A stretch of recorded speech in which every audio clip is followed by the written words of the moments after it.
My name is Paul Glenn with the Investment Advisor Association, and I think you've chosen the best session, so I'm glad you're here. We have a great session on testing and annual reviews, and one of the things I would encourage you to do, I don't know how many books people have, but if you have a book, there are materials in it. We're in tab, the first one after the speakers this morning, so it's the first breakout session, and we have our slides in there, which you will see.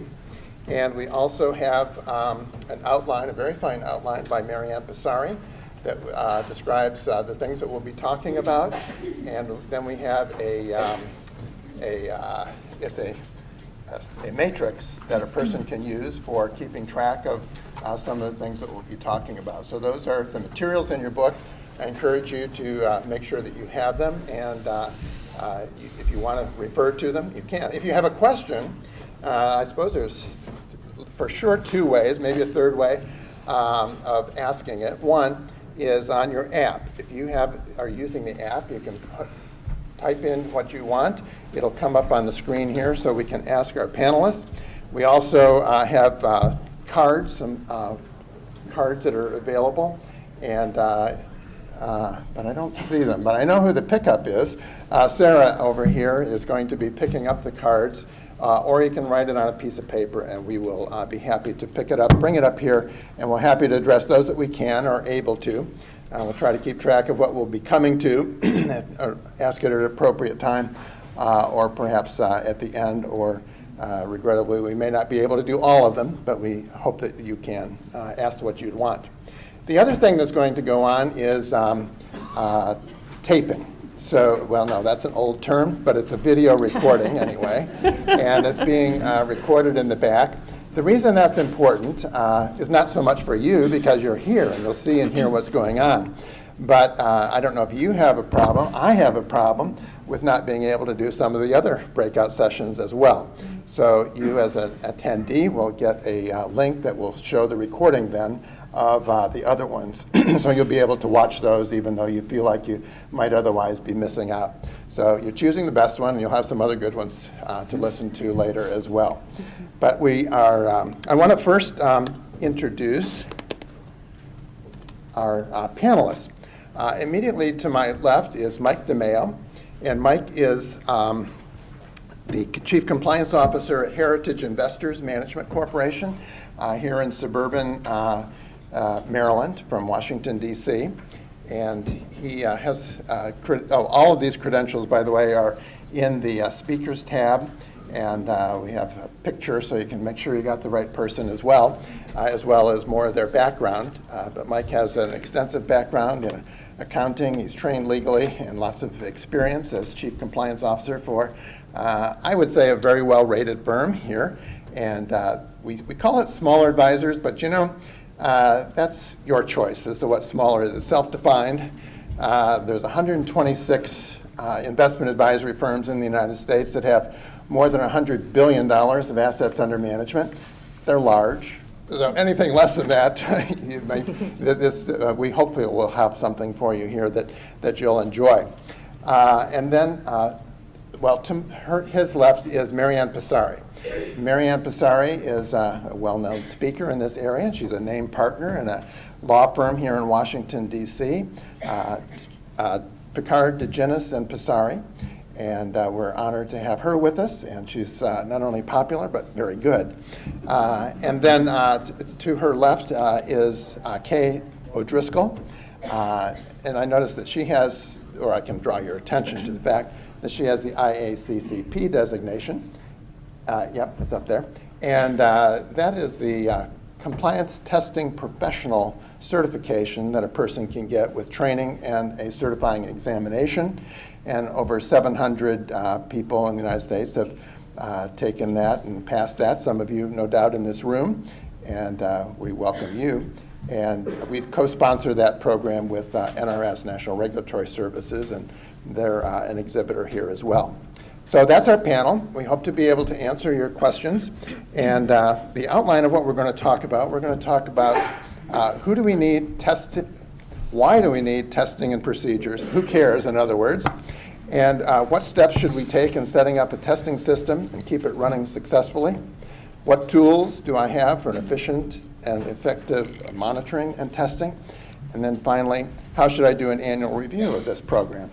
So with that, I'm going to change the slide and turn it over to Marianne. Marianne? Thank you, Paul. And welcome to the Ides of March version of compliance testing. I was trying to think of how to make this a little topical, and so I thought the best thing I could do was to say what we're going to try to show you today is the best way to beware of compliance problems lurking in the corners of your operations is to have a robust testing system. And so that's what we're going to talk about. I would like to start out with sort of the 5 W's, a high-level framework analysis, and then pass it over to Mike and Kay to get into more detail. They can handle the hows and exactly try to take the more theoretical discussion to a more practical level. And I will apologize, I have the flu cold that doesn't want to seem to go away. Okay, so let's start with the why. Why are you doing this? And the reason compliance testing is important, one of the reasons, is that it is required. Federally registered advisors are required by Rule 20647, which is the general compliance rule, excuse me, not only to have compliance policies and procedures, but at least annually to test the adequacy of those procedures and the effectiveness of their implementation. So the adequacy of the procedures, the effectiveness of the implementation. And although we call this an annual review, that's actually a misnomer. You actually have a requirement as a practical matter to test on an ongoing basis. If you just wait till once a year and then sit down and say, okay, I have to do some testing, it's not going to work. When you have a compliance or when you're thinking about designing a compliance testing policy, you have to plan ahead, you have to be flexible, and you have to be aware of the resources that you have to work with. Again, this is geared toward a quote-unquote smaller advisor, and it may be a gold-plated testing system would be a nice thing to have, but you look around and you just don't have the resources. So you have to plan ahead and you have to be practical about it. Let's talk about now the when. When do you do the testing? I said it's not annual, it's on an ongoing basis. And what I like to do is think about testing 3 different ways to decide when to test. The first is what I call an event-driven review. Something happens that triggers the need to do a test. And when I say a test, you don't have to sit down and do a test of the entire compliance program. It's a targeted test that addresses whatever the triggering event is. A triggering event may be you've picked up a new line of business. You've signed up to manage accounts under a RAP fee program, or you picked up a new platform. Maybe you've had an affiliation or a disaffiliation with a company. Maybe you now are picking up a private fund, or you're a general partner of a limited partnership, which now implies that you're going to have custody. So if you have that kind of a triggering event, go back and test and see what you have to do because of that event. Another triggering event, and this is going to be a real shock, is that the SEC passes a new rule, or investment management issues new guidance, for example, on the custody rule, and you say, holy cow, that's not what I thought the rule said. Well, that may be a time to go back and test and see, am I in a good position to deal with either the new rule, new law, new guidance? The third triggering event is a serious compliance problem. Something breaks down in your firm, or something breaks down in somebody else's firm, and you realize, gosh, there may be a problem lurking in the shadows here. I better go do some testing. And I pick up the newspaper and I see this person's got this problem, and gosh, maybe I have the problem too. So those are all event-driven reviews. The next idea or the next time to test is the more routine review. And that's when it's a little bit, you have more planning, or you have more flexibility in planning when to do a routine review. And what I would suggest to you here is look at the flow of your business and try to match the routine reviews to what you're already doing in your compliance program. So, for example, looking at personal trading records of supervised or access persons. How about doing that within so many days after you get a quarterly transaction report? Testing your disclosures, time that around the annual ADV update requirement. Proxy voting, time that for the end of the proxy season, or if you're a fund, Form NPX filings. So you can kind of work your testing in with the other tasks you have to do over the course of the year. And then for other things, figure out when the flow of your work is a little bit lighter and put tests in there. So you probably don't want to plan a lot of tests, for a time when the entire compliance department is on vacation. If everybody takes their vacation in August, that's probably not a heavy testing month. But just plan this out ahead of time, because there's a lot of work to do, and you can make it easier on yourself or you can make it harder on yourself. So I would suggest the easier. The last piece of the when, okay, you've got your event-driven reviews, you've got your routine reviews, is to do some sort of an annual roundup. And this is really where the annual comes into the annual review. You have been testing over the course of the year. Now take a bigger look at the results of all those tests and try to draw some conclusions about what's working well in your shop and what's not working well in your shop. And this is the opportunity to sort of look at the whole forest instead of you've been looking at trees all along. Now step back and say, okay, this we're doing really well, and gosh, I see that every quarter when I've been testing this, there's been a problem. I think I need to devote more resources to figuring out what to do there. The annual roundup also gives you an opportunity to prepare some sort of a report. Now, investment advisors under 20647 are not obliged to write an annual report. If you are an investment manager to an investment company, Rule 38A1 under the Company Act does require a formal report to be made for fund management, the fund board. But even though the Advisors Act does not require a report, I think it's a good idea, because it helps you coalesce what your thoughts are, and it also is a good piece of evidence to put in the file when the SEC examiners come in that you've actually taken a thoughtful approach to this.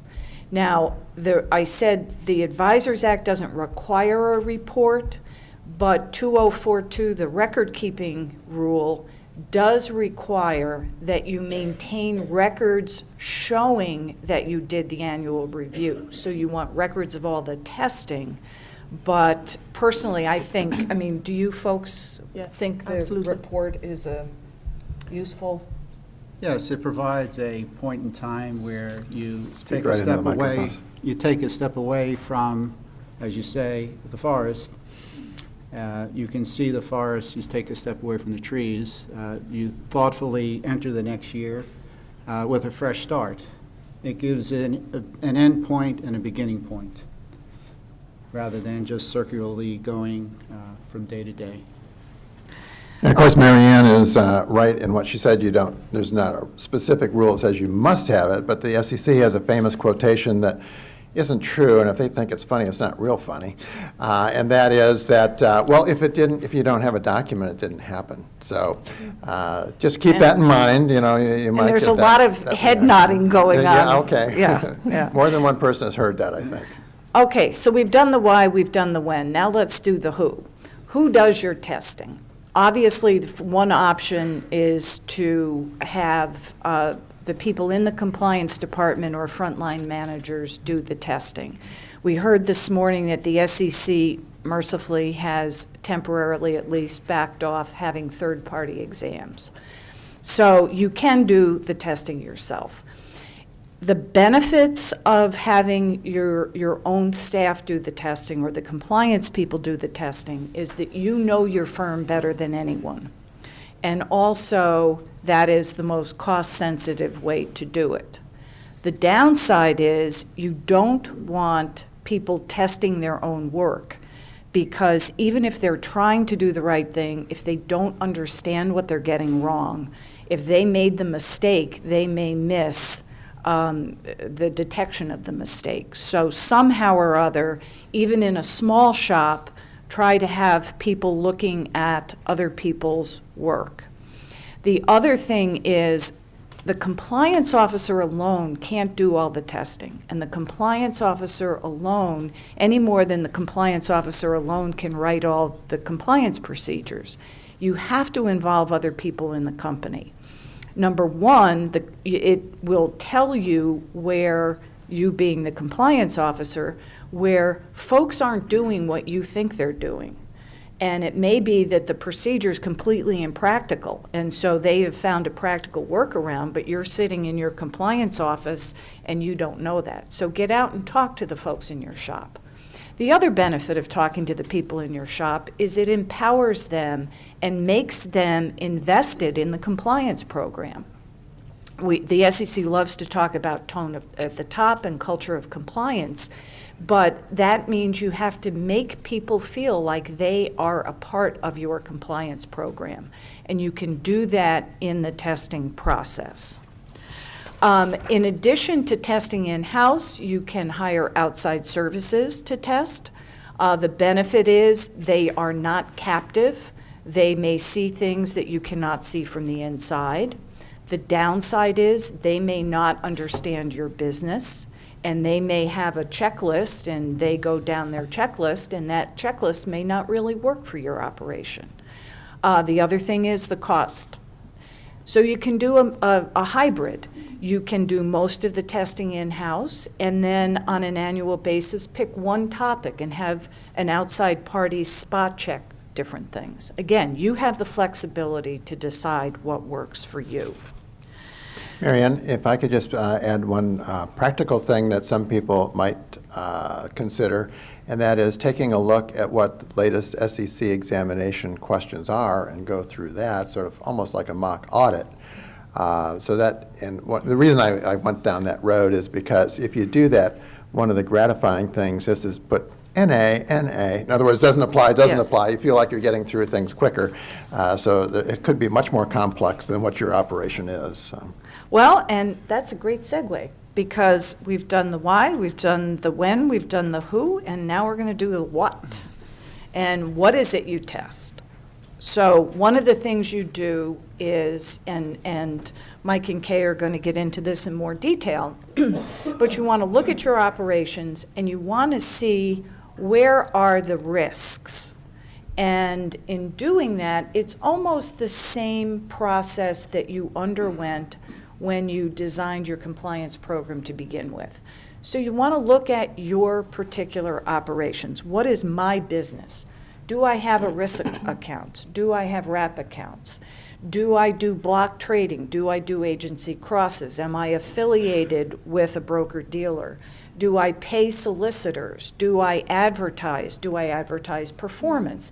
And you run down everything that is unique to your firm. This is exactly who we are. Those are the risks. Those are the areas that you will need to test. You also want to look at things outside your shop. That's an inward focus. You also want to look outside. What types of things, and this is where Paul's comment comes in, what types of things is the SEC thinking about? I think we've got really good opportunities and resources here because the SEC has become much more transparent over the last 10 years or so. You have IM guidance updates, you have OC risk alerts, you have OC exam priorities, you have all of this stuff coming out of the commission. Take a look at that. Does any of that apply to me? Gosh, maybe that's a risk area that I have to test. You heard about the share class selection disclosure self-reporting. Oh, I don't think I want to do that, but do I have that kind of a problem? Am I properly disclosing, or are the IA reps putting people in share classes that aren't optimal? You know, pay attention to what's going on outside your shop, and you'll find ideas and places that you want to do testing. I've found these ideas really effective in my shop because sometimes as a compliance person, those people not in compliance may think that you're making a big deal out of nothing or sort of over-exaggerating what the rules are. So one example is if you take a list of everything requested in another shop by the SEC on an audit, it really is an effective communication tool. And I find that all those impacted by the specific areas really are drawn to working together at that point and making sure that that particular area is organized. If I could make another comment on Mary Ann's progression that we're talking about, is how things used to be. Sometimes these exam letters would be 16 pages long of questions that they wanted. And they are, as Pete Driscoll said, there's a higher percentage of those that are focused exams or taking a look at ones that they think are low risk, and so they are going quicker, which is gratifying to hear. We have a committee that looks at some of this stuff, and one of the comments was made in a meeting with the SEC. It was non-public, but I'll quote him, and you won't know who I'm quoting. Said that, they said, so why is our exam letter so long? He said, well, if you'd seen the real scope letters, it would be really long. It's just, I know there's a lot of questions for you, but we're just focusing on one area. And we just posted yesterday on our website for our members well, at least real recently, a exam letter with regard to robo-advising. And I was surprised. It was 14 pages of questions just on robo-advising. So they're not small. So even though they look big, they keep telling us they could be worse. So you've looked inside, you've looked outside. One last thing before I turn it over to Mike, another place to look when you're trying to figure out what do I test. Please be sensitive to your third-party service providers. As operations become more complicated, more automated, people are using outside vendors and outside service providers for various key functions that you need to have your operation operate effectively.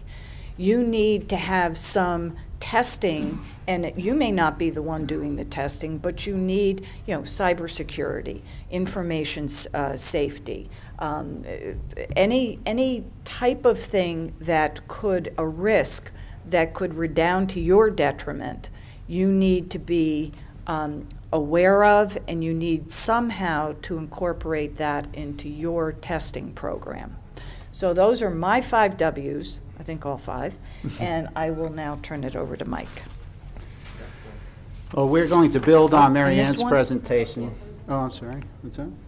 Why? Why, when, who, what? Oh, where to look for the bodies. That'll be how. We're going to make where and how into one.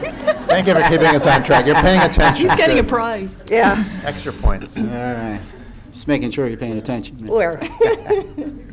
Well, we're going to build on Mary Ann's presentation with a suggested approach to controlling the review process. In this segment, we'll cover defining a compliance control system, discussing its benefits, suggesting how to develop a compliance control system, and highlighting some of the challenges a smaller firm may have in the process. The hard work goes into the risk assessment and a compliance manual drafting. And the efforts return a fairly thick document that is often not user-friendly. The action items for implementation and review can hide in the words and can be difficult to retrieve as needed. When done, the manual is often put on the shelf, And the challenge at this point is what to do from here to implement and test. Policy manual is not necessarily user-friendly, and we must demonstrate to management and the regulators that the policies were implemented and tested. Now, the solution is a compliance control system which bridges policies with implementation and testing. In simple terms, it's a to-do list distilled from the compliance policies. You can see the bridge there. There's another one. Well, these are some of the challenges we face in the process. How to take the compliance policy manual and completely integrate it into the organization. How to at any time take hold of just a few pages to determine the status of implementation and testing. How to demonstrate to management that the compliance area is under control. How to summarize the year's activities in a written draft. And how to demonstrate to regulators that the policies have been effectively implemented and tested. I mean, to me, that's a major part of our job as compliance professionals. And it's often very difficult to accomplish. And this compliance control system has been really effective in our shop to achieve these goals. The compliance control system solves all of these challenges for us. It serves to implement and review compliance procedures. It provides an outline for analysis when drafting the annual review summation.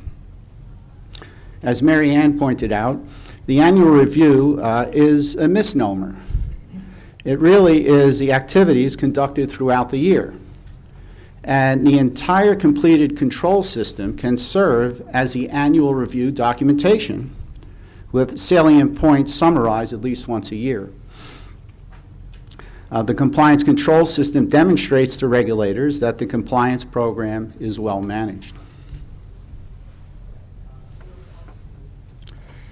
Well, what is this compliance control system? I'd like to say it's some complicated supercomputer program, but it actually is very simple, as you can see on this slide. But to build on some of those line items, the end goal is to have a series of activities that tie back to the policies. And the activities are what need to occur for the policy manual to be implemented. Each activity is assigned to a person or a group to perform. Then another person or group is assigned to review the activity. The type of review procedure is specified, be it transactional, periodic, or forensic. Deadlines are set for all, and a note or reference column is used as needed. Just some simple examples of rows or items listed in a compliance control system would be conduct quarterly trading meetings to evaluate best execution. Review personal securities transactions for pre-approvals. And review daily trading activity. And you can see none of this is really complicated, but to take it out of that thick policy manual on the shelf and just put it in a simple to-do list with all of these items listed and have the entire compliance manual to-do list in maybe 5 or 6 pages in that format really provides a terrific demonstration to management and the regulators that you implemented and tested that manual. Mike, can I ask you a question, a practical question? Like, how many sections would you have? I mean, would you have like a list of 28 of these things that you do, or? The way we do it to 5 or 10? effectively demonstrate to management and regulators, we just follow down the compliance manual. So every compliance manual is structured in a certain way. So like how Everyone many of has those do their you own have? way. How many It compliance depends on manuals do you a have? number of policies, number one. So that's your first subgrouping. You may have 20 policies. Is that what you have? I mean, somewhere around that? I more or actually, I don't less. know the exact, Okay. but that's kind of, My reason for it choosing continues to 28, grow 'cause every that's how year many as categories we have on our website. Different topics, new so. regulations pass, we get a new policy. And then some policies are simple, some are complicated. So depending on the policy, you could have 1 or 2 line items, or you could have 10. But a lot of times it'd be the same people reviewing, I suppose, process-wise. The firm isn't that big. You'd have to Well, have that's a people. challenge. I'll mention I'm sorry. that in the challenges, but that is a challenge that Mary Ann pointed out in smaller firms. So sometimes it's done by outside personnel, non-compliance personnel, the CCO, and people wear multiple hats in a smaller firm, I think, as the audience knows.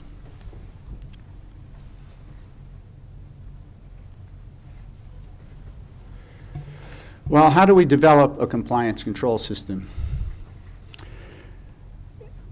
To build on some of your questions just then, Paul, in developing a compliance control system, unfortunately, there is no shortcut to the process and no standard set of activities that fit all firms. It comes down to a page-by-page review of every policy with the team members impacted. An emphasis should be placed on compliance being part of the firm's business activities, not a function performed separately from them. As much as possible, have non-compliance personnel involved in the compliance process. Now, this is a tall feat, and it requires complete support from the leaders of the organization. I mean, it's almost like a buzzword, a compliance culture. But from my experience, you really need complete support from the leaders of the organization. If not, then the people in the organization will not be as committed to the process. Now, as much as possible, the implementation and review activities should be embedded in the transactional activities of the firm. Two examples of transactional testing would be block trading allocation reviews done when the block allocations are done by some independent person in that process. Another would be portfolio accounting system to custodial accounting system reconciliations, if they're done daily, weekly. Again, at that moment of that process, an independent eye is on the activity and signs off on it. Like if I could just make an observation here, just hear another voice for a second. But one of the challenges I think you alluded to is how can you get the top down? You know, if the top is very involved, that's good. But I would just remind people that, you know, it can also go the other way too. And you should use carefully but strategically those things that you send up the chain. In other words, especially if you have some things that you're taking, I don't want to say you're taking a risk, but you've made a decision on a very important thing that's close to the line, but you've come down on what you think is the right answer, I would suggest that you consider running that up the chain so that management is aware of it, management buys into it as best you can get, because that protects you, it protects the firm, and it helps management know what important decisions are being made. That's something just to Agreed. consider. Well put. Well, as we all know, transactional testing is not appropriate in all circumstances, at which point you need to use other testing methods. The buzzwords are periodic and forensic reviews. Kay will get into more specific definitions of those, but a couple of examples are separate accounts performance differences at quarter or month end, doing a broad picture of all your separate accounts and trying to explain the differences in performance. And another example would be a periodic email retrieval test. Once, twice a year, however frequently you decide, you check a random sampling of emails.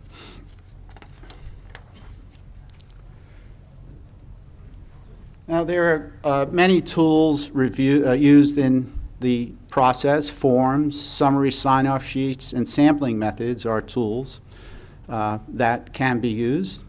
Electronic or paper forms provide a consistent reporting tool in comparison to just ad hoc memos.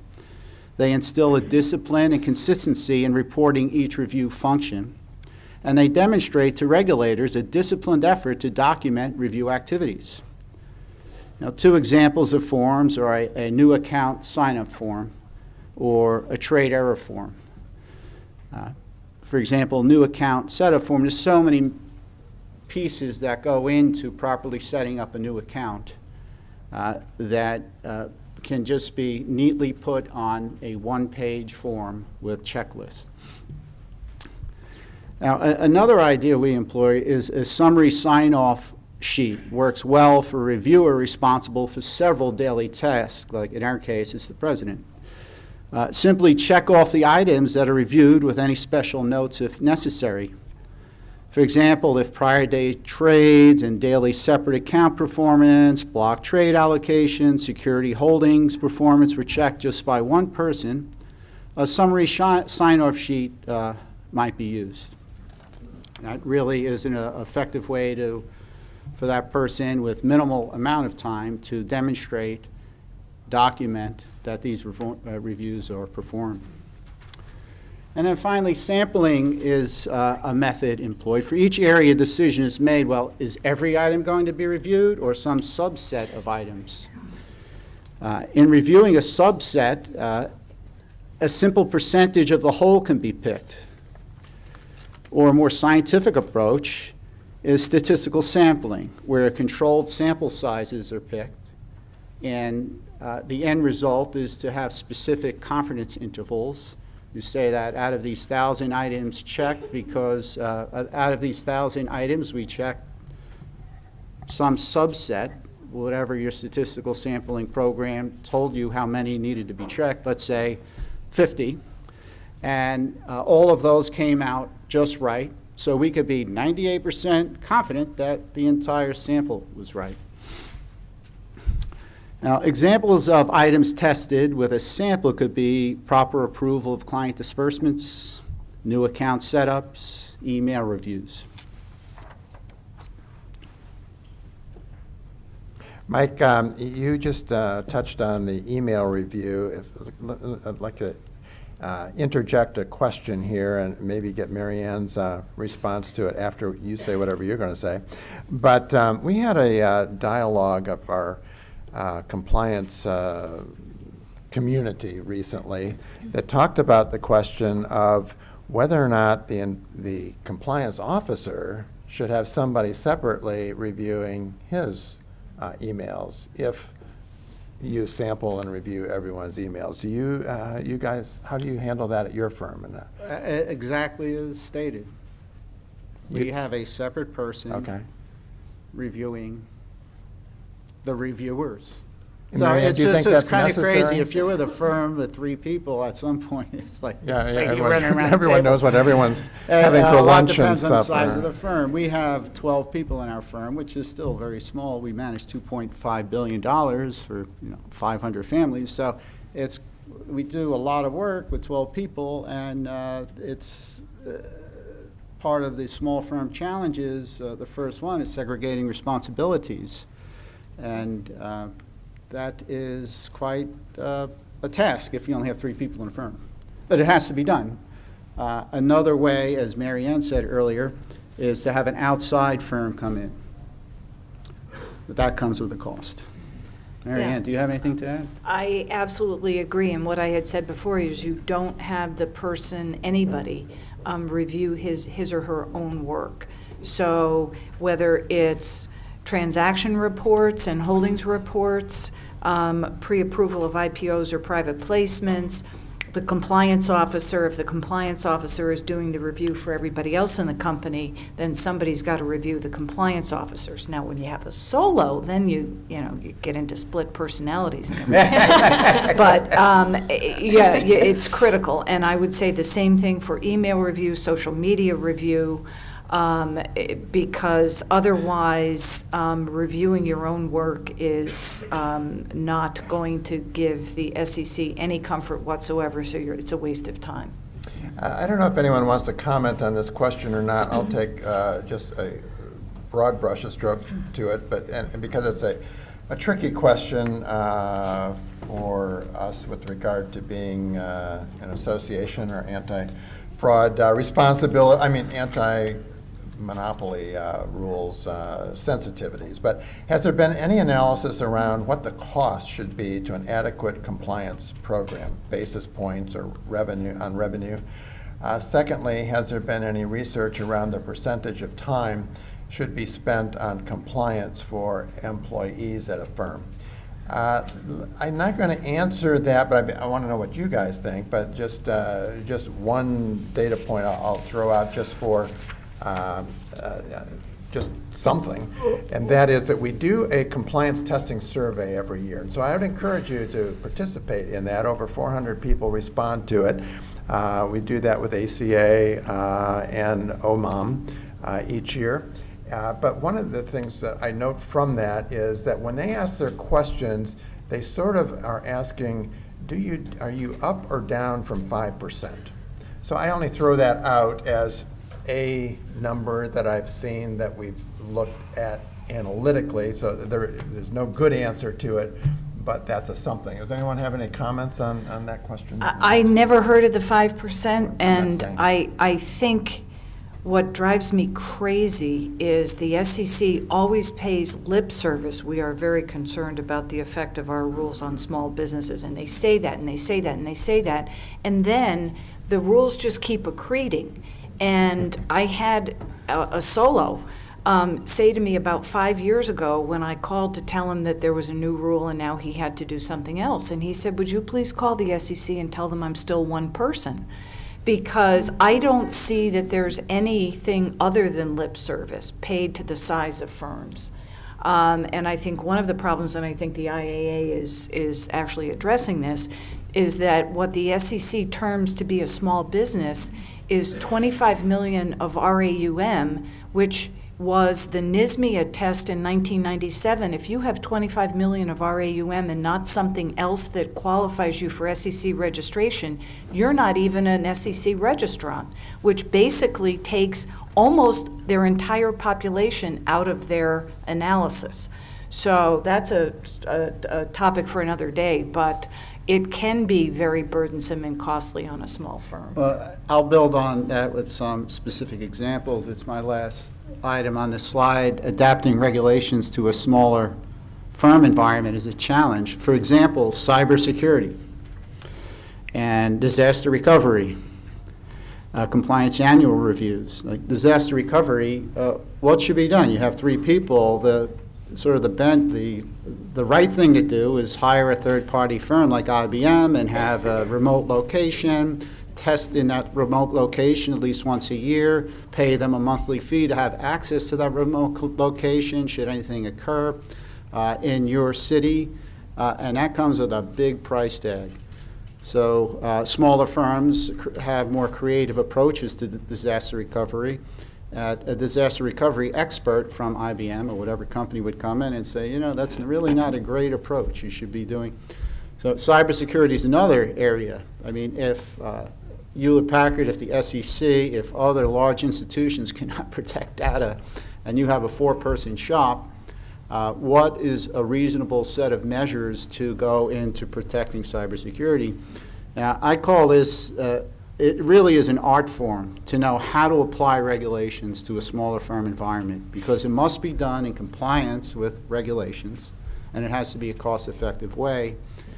And to, I don't know, I haven't read a book or read an article on exactly what that art form is, but I just know from my many years of experience that it's just part of all of our jobs to find that balance, not overburden the organization, but also stay in compliance with the regs. And if I could just add one last, which is going to blow this all up, but what I also tell my clients is you have to do this and this and this, and you have to do all this, and you have to do the testing and all that. But at the end of the day, your fiduciary clients are not paying you to do personal trade reviews. At the end of the day, they are paying you to use your best judgment and skill to manage their assets. And so at the end of the day, if you really have a choice between checking a box or doing some compliance test and keeping an eye on what's going on in the market and making a trade that's in the client's best interest, don't lose sight of the fact you're fiduciaries. You're paper pushers, but you're fiduciaries. And that's not a very popular thing to say at a compliance conference, but I think it's a very important thing to keep in mind. That's a good data point. Mike, anything to say before we go over to Kay? We hit on most of these points in the slide, my final slide, but I will like to add one or two. Staying abreast of regulatory developments is a challenge for all of us. I mean, we can use outside consultants in our smaller organizations, we could use attorneys, but that all comes with a price tag, and sometimes a very significant price tag. Our firm has found the IAA as an incredibly great source to keep up with regulatory changes. The group of attorneys, the webinars, the annual conference, the newsletters, the emails. I mean, we, at the end of each day, week, month, we really feel like we're keeping up, and we're doing it in a fairly economical way and time-effective way. I personally would suggest membership here, whoever isn't a member, for that purpose. And finally, using formal document systems in a small firm, which is generally less formal, is a challenge. And as we all know, these review functions need to be documented. But this often works counter to the normal flow of work in a smaller, less formal environment. In fact, sometimes it looks ridiculous. But somehow or another, again, this is part of the art form, we need to find ways to properly document our reviews. So just to close out, what I've tried to do is define what a compliance control system is, discuss its benefits, suggest how to develop one, and highlight some of the smaller challenges. And I'll turn it over to Kay now, who will cover some specific examples of compliance testing. Thank you, Mike. First of all, I'd like to thank Paul for inviting me to participate in this panel. Very honored and humbled to be here today. I would also like to say it would be remiss of me not to say top of the morning to you all, with St. Patrick's Day right around the corner. But I guess before we get sidetracked and possibly wet the shamrock, let's concentrate on some of the different types of testing. These terms are thrown around for many, many years, and sometimes I have to go back to the manual to double check the definition. So let's do that. Let me interject something before I get too far away from the opportunity, but I also want to say that Kay is one of the people who is also on our compliance conference committee. So we appreciate all you've done, Kay, and getting us all ready to go. What is that, the orange badge or coral I'm badge? feeling very, very coral important flag. today. Very nice. Yeah. Well, anyway, thank you for being our hostess in a You're sense. very welcome. It's been a pleasure. Okay, so on the slide you can see transactional testing, and Mike actually deferred to these earlier in his presentation. Transactional testing is testing that's done on a real-time basis. For example, automated portfolio guideline compliance or automated personal securities trading monitoring. With periodic testing, it's done on a more periodic basis, more of a spot checking type mechanism. And with forensic testing then, it's testing that is done more on a deeper dive, and it's testing that is used to ascertain whether compliance procedures are failing to detect violations. It's worth mentioning that the SEC release adopting the compliance program rule back in 2004 encouraged the use of compliance tests, but then OC subsequently described in several speeches these different forms of testing. Normally, firms try to focus more heavily on areas that present a greater conflict of interest or that have a higher risk of violation. So with testing, it is important for us to prioritize and see the areas within the firm that are presenting higher conflicts or are presenting a higher risk of violation. With this in mind, I'd like to go into some more details of the types of tests that we conduct at my firm, TSW Thompson Segal Walmsley in Richmond. With mandate management and guidelines adherence, Charles River assists us with automating the trade compliance workflow, and it provides a centralized real-time compliance monitoring at the time of trade and post-trade.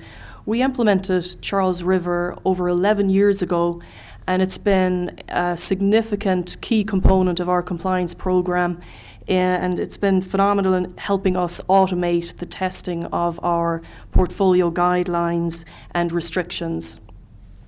As questioned in Marianne's supplemental material, she asks, does the firm's business mix present any inherent conflicts of interest?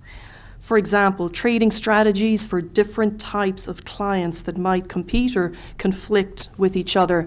Well, we have a perfect example at our firm, and we've had this test in operation for many, many years. It's a testing within our long-short portfolio, where we actively make sure that we're not shorting any security that's held long in a primary portfolio. And of course, we have that subject to a certain market cap.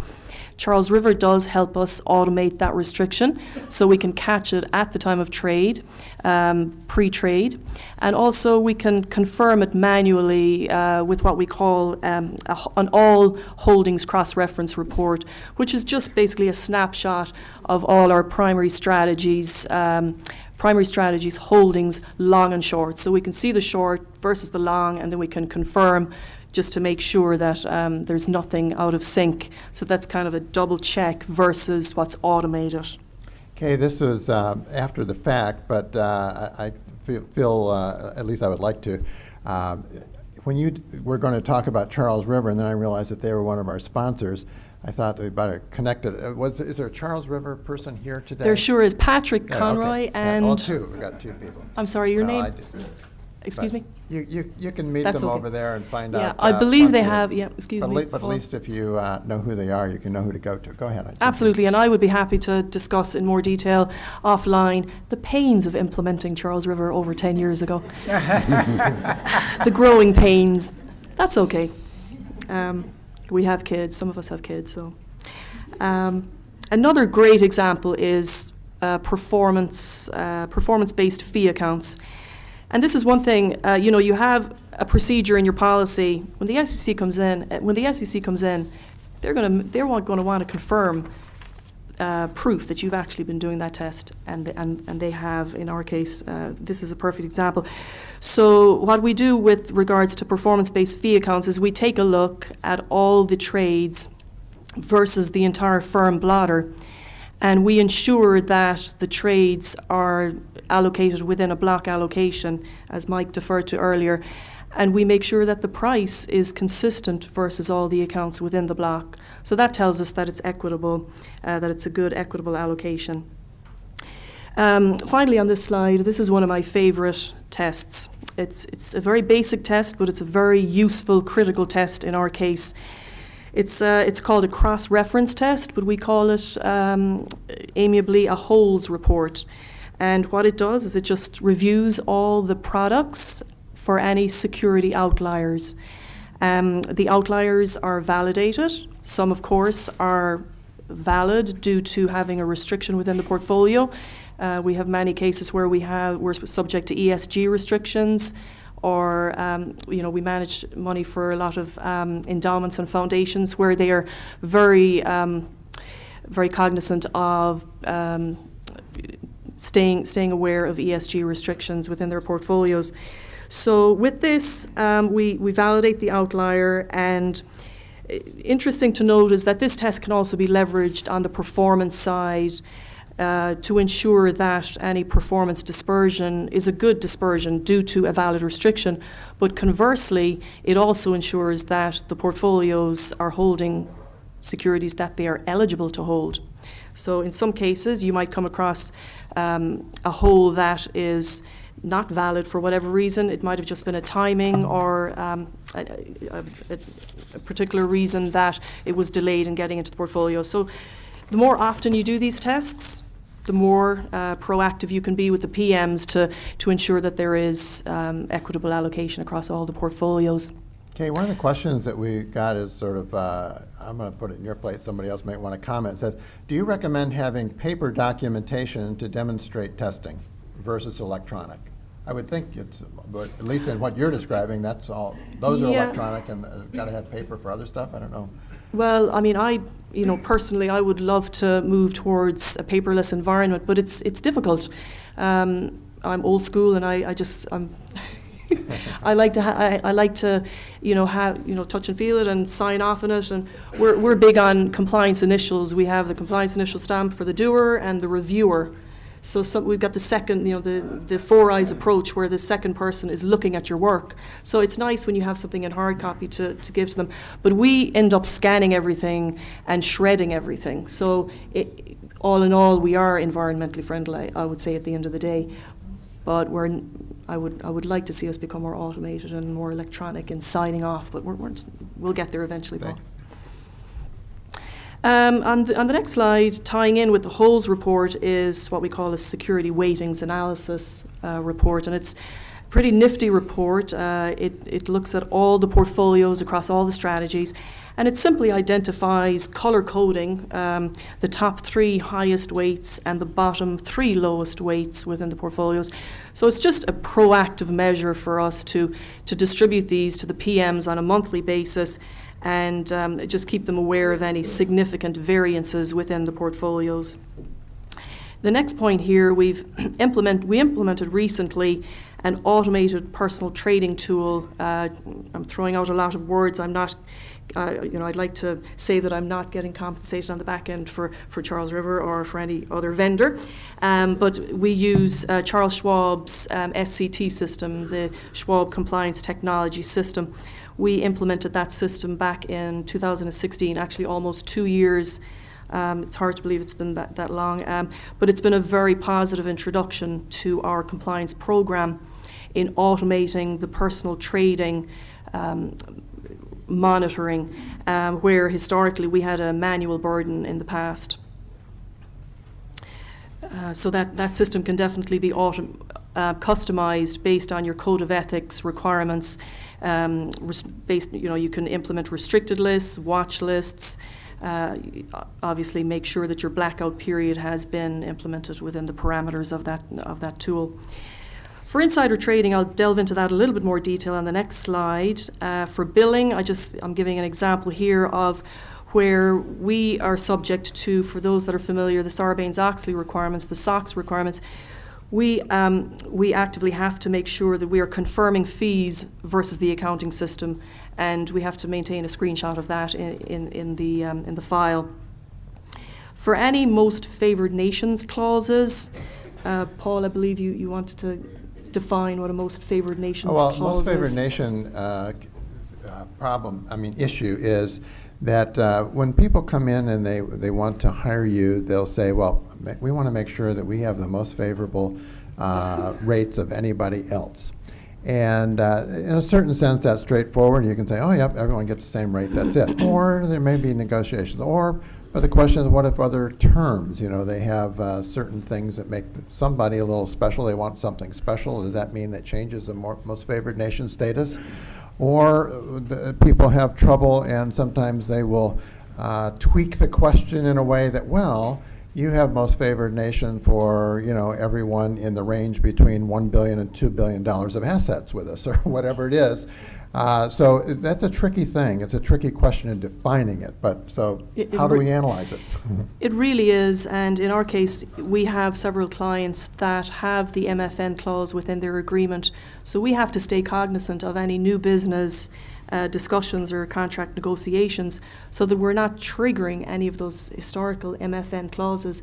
And we're exceptionally careful when it comes to that.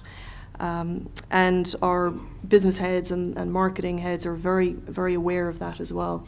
For pay-to-play testing, I'm giving an example here of different public databases, it's free, that you can actually access to verify any political contributions for any individuals in your firm. So periodically we will spot check these databases to ensure that there's no surprise political contributions out there, and also that they tie in with whatever disclosures we have on file. Okay, if I could just add a Absolutely. footnote, in your materials, for those of you who have them electronically or in paper, about 110 pages of that 1,100 pages you have is made up of a very extensive Allen Overy outline on pay-to-play. So it's available only on our website, but you being here at the conference have that in your materials. So that's a valuable thing that you may not know you have there. Thanks for that, Paul.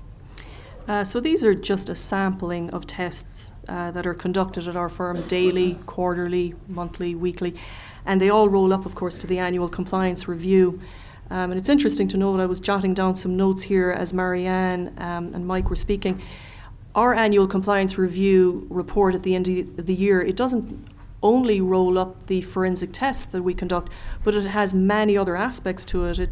It outlines regulatory developments that are applicable to our firm. It talks about the resources, the compliance resources, the future plans for compliance resources, new business that we've explored during the year, and regulatory education and training. It actually includes a log. Now, I know I'm probably missing some other items, but it's a pretty comprehensive report, and it's not just necessarily a roll-up of tests.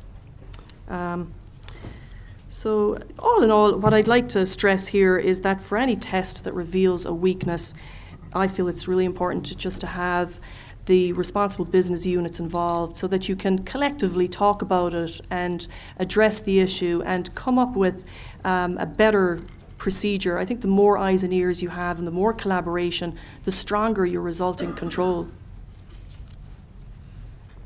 Well, we have a number of questions. We're running out of time. I'll let you summarize a few things, and Okay, sure. And then I might do some popcorn questions Okay. here. But All right, I'll quickly run through my slides here. Turn to red pretty soon. Yeah, in the interest of time. So on this slide, I'll quickly run through this. I don't necessarily need to go into this in too much detail, but it's some information on how we monitor material non-public information. It includes an automated review and a manual review. It's pretty self-explanatory. But again, we implemented the Schwab compliance technology system, and that's been a very useful tool. And we're also exploring different vendors, Ascendant, ACA, and ComplySci, for automatic surveillance of firm-wide trades, so that we can, stay ahead of the curve with the SEC using the NEAT tool. We want to try and implement something more automated on our end when it comes to having an exception-based review system of firm-wide trading. And we've also included some tips here on an effective training program. Paul had mentioned that training and continuing ed has been in the news lately with NASA. So we've included some general tips here for an effective training program. Marianne has included some very good points in her text as well about incorporating relevant information on industry scandals and SEC enforcement trends. And at our shop, we have a very creative individual who's really brought compliance training to a whole new level, made it more engaging, relevant, and fun. Every year we do something that really stands out. We've had reality show themed quizzes. We've had clickers that bring back real-time results within the training. We've had the year that Richmond hosted the UCI Road World Championship, we had a cycling type quiz. A game quiz, Halloween, and more recently we've had a Yahtzee game, decades of music, movies, and so it's been, for a compliance, it's very creative. And finally, tips for managing enterprise risk. We use, at TSW, we use the RSA Archer's EGRC, which is the Enterprise Governance Risk and Compliance System Solution. And succinctly, our risk manager collaborates with the Management and Operations Committee, and together they all look at the risks within our risk registry, and they collectively assign the inherent and residual risk ratings across all the risks within the risk registry. And they work together, so it's more of a collaborative effort when it comes to managing enterprise risk at our firm. Thank you. Well, I don't think I can answer all these questions, but one, for example, here is, are RIAs finding the use of compliance testing software helpful, or are checklists enough? I think we've heard a lot about that, and there is a benefit there, and it's a weighing, it's a balancing act for you to figure out. In your experience, what's the most efficient tool for managing your test schedule if your budget doesn't afford third-party services or software programs? Paper files, Excel spreadsheets? Answer, I guess, is all the above. And in drafting an annual review report, can you discuss the nuances between documenting enough and documenting too much? I think we've talked a little bit about that, but it is a balance. I think there's sort of a consensus toward a summary, Summary. as opposed to giving all the files, but make all the files available, make all of them part of what you call your annual review, but have something that is discrete and finite that you can point to that usually satisfies most requests for knowing more about that. And then do RIAs on the smaller size tracking, do they find software beneficial? Yep, we've talked about that one. And then there was another question that talked about, can we talk about if you have the CEO is also CCO?